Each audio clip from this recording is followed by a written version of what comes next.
অপরাধীকে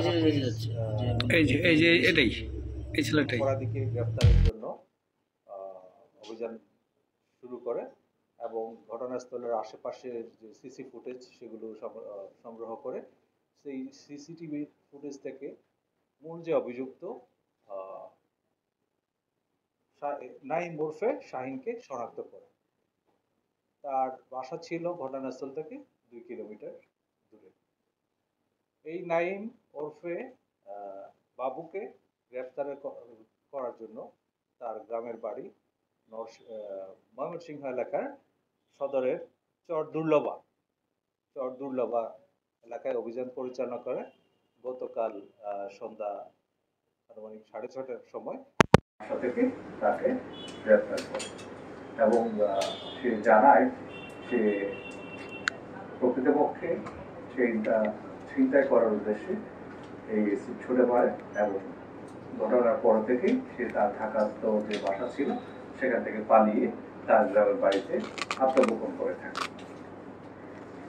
এই অবস্থায় আমরা তাকে গ্রেফতার করে ঢাকায় নিয়ে আসি এবং তার বিরুদ্ধে যে পরবর্তী আইনি কার্যক্রম সেগুলো এখন চলমান রয়েছে।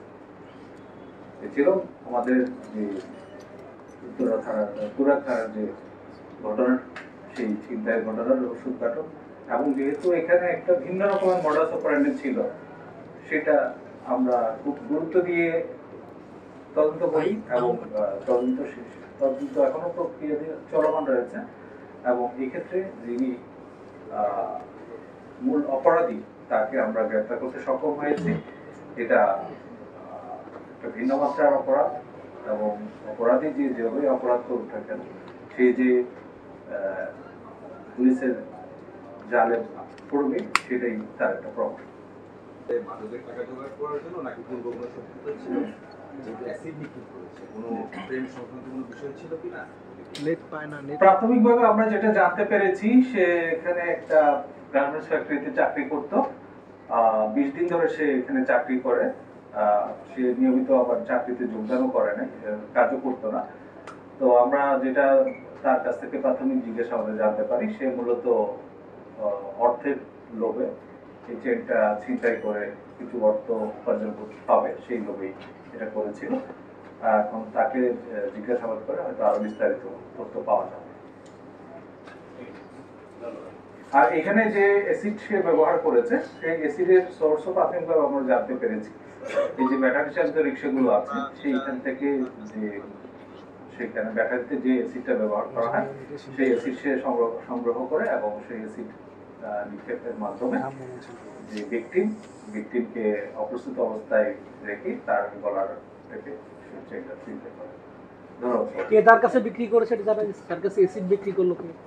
এটার সোর্স আমরা তদন্ত করে দেখছি এবং এখানে যারা অন্য কেউ যদি জড়িত থাকে অ্যাসিড ক্রয় বিক্রয়ের সাথে সেটাও আমরা তদন্ত করে দেখে তাদের কাজ হবে।